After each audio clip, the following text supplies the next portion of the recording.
Hey guys. Hold on. Is that better? I don't know. Hey guys. I'm obviously not in my normal location. So I'm trying to adjust. Bear with me. And sorry I'm late. I said I was going to do this every day at 5, but things happen. And so I was not available at 5, but I'm here now. So I hope everybody is having a great day. Welcome to Inspiring Beauty and Believers. I am Song, and I'm going to be talking to you today about your plans. Like I said, my plan was to be on at 5 today, but that didn't happen. Um, but no matter what, I still was determined to make it on here. So the thought occurred to me as um, we start out this new year.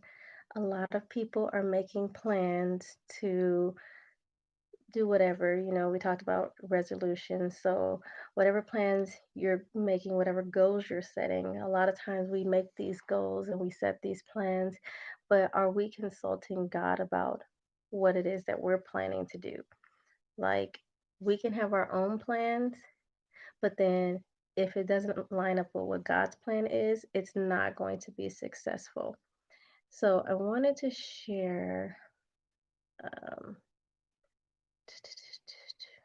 I want to share the scripture with you. Bear with me for a moment.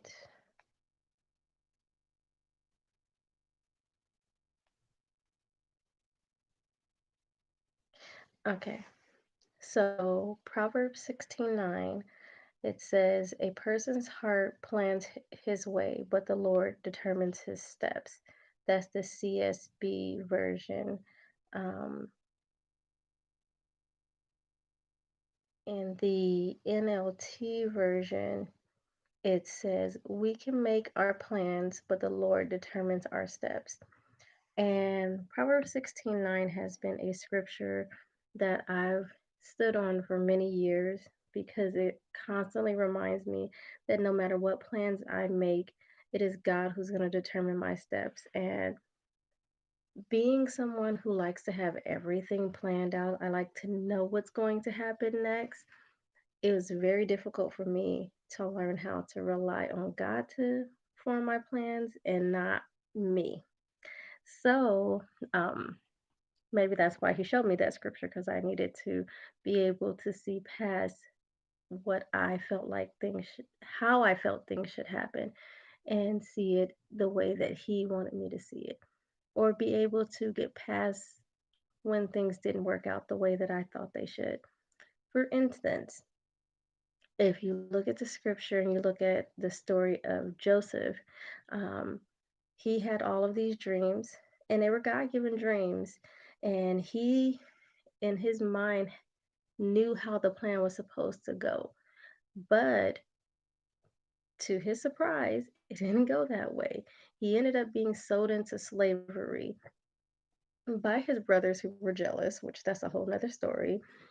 But ultimately, that got him to the destination that he was supposed to be at. So even though he saw the end from the beginning of the way it was supposed to be, he didn't know the steps that were going to happen in in the middle of the story. And that's what happens with us a lot of times. We have this plan, or God will show us the plan that He has at the end of the plan, but He doesn't tell us exactly what's going to happen to get us there. And so when we meet adversity, then we get worried or stressed or angry because it's not working out the way that we think that it should work out. But it's working out exactly the way that God had planned for it to work out because He already knows how the end of the story is going to look. So when you're walking into this new year and you're creating all of these plans for your life of how this year is going to go, you need to stop. You need to, one, ask God, what is your plan for me this year? What is it that you want me to do?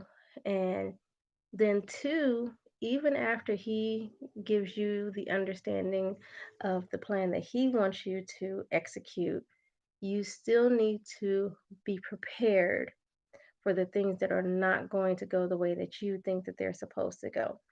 Because if 2020 taught us anything, it should have been that everything can change in a blink of an eye. Like one moment, everybody's celebrating a new year. Next moment, there's a pandemic and the whole world is shut down and things are never the same again. So be prepared for the adversity that's going to come and be able to accept it that it doesn't have to go the way that you think it's supposed to go in your head. But ultimately, God is going to get you to where you need to be in the end. So if you stick too closely to the plans that you have, you're going to be disappointed because it's not going to go the way that you plan it. But if you stick with God's plans for your life, if you allow Him to be the guide and the leader in your life of and the orchestrator and the author of all of your plans, then it's going to go the way that it should go in order for you to be successful. So that's what I wanted to share today. I know this one was really short, which is good because I've been running all over today and I need to rest. I feel like that is in the plan of God for me right now. So I love you guys. Make sure to like, comment, subscribe, share this, and I will see you guys tomorrow. And it probably won't be at 5 as I planned. It may be earlier, it may be later, but whenever it is, I will see you guys then. All right. Have a great night. Talk to you tomorrow.